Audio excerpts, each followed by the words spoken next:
Ezra, Kabanatang 3. At nang dumating ang 7 buwan,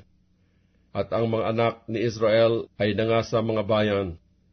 ang bayan ay nagpipisan na parang isang tao sa Jerusalem.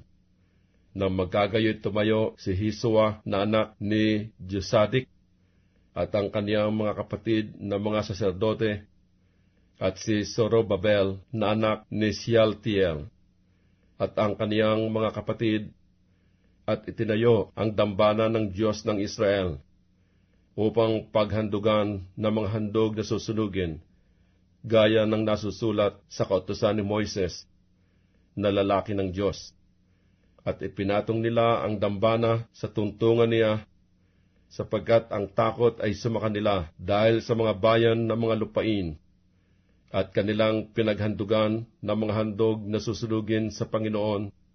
sa makatwid-bagay na mga handog na susunugin sa umaga't hapon. At kanilang ipinagdiwang ang kapistahan ng mga balag, gaya ng nasusulat, at naghandog ng mga handog na susunugin sa araw-araw, ayon sa bilang, ayon sa ayos,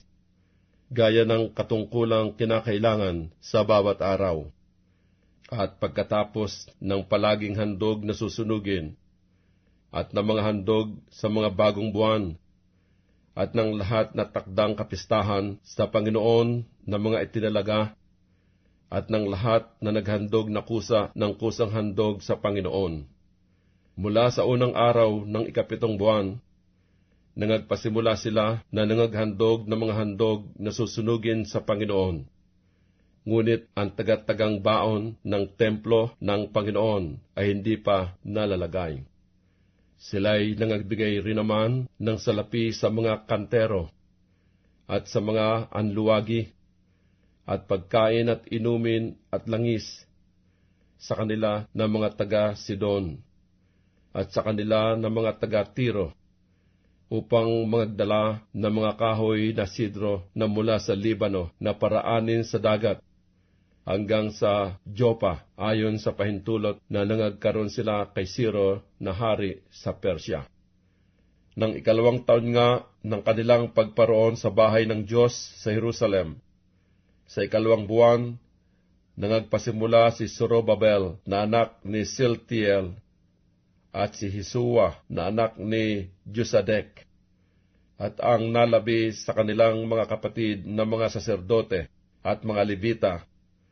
at silang lahat na nagsipanggaling sa Jerusalem na mula sa pagkabihag, at inihalal ang mga Levita mula sa 20 taong gulang na patanda upang magsipamahala sa gawain sa bahay ng Panginoon. Nakatayo nga si Hisua na kasama ng kanyang mga anak at ng kaniyang mga kapatid, si Kadmiel at ang kaniyang mga anak, ang mga anak ni Huda, na magkakasama upang magsipamahala sa mga manggagawa sa bahay ng Diyos. Ang mga anak ni Henadad, na kasama ng kanilang mga anak at ng kanilang mga kapatid na mga Levita, at nang ilagay ng mga manggagawa ang tatagang baon ng templo ng Panginoon, kanilang inilagay ang mga saserdote na bihis na may mga pakakak, at ang mga Levita na mga anak ni Asap na may mga simbalo, upang magsipuri sa Panginoon, ayon sa alituntunin ni David na hari sa Israel.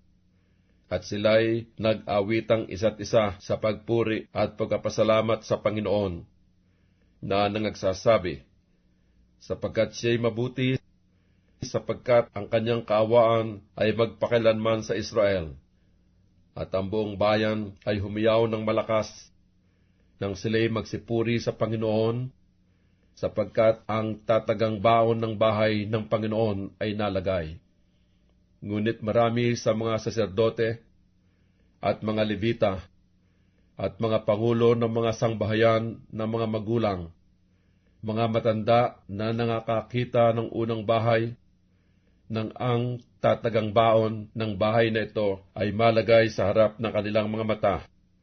ay nagsiiyak ng malakas. at marami ay nagsihiyaw ng malakas dahil sa kagalakan. Nanupat hindi makilala ng bayan ang kaibahan ng ingay ng hiyaw ng kagalakan sa ingay ng iyak ng bayan, sapagkat ang bayan ay humiyaw ng malakas na hiyaw, at ang ingay ay narinig sa malayo.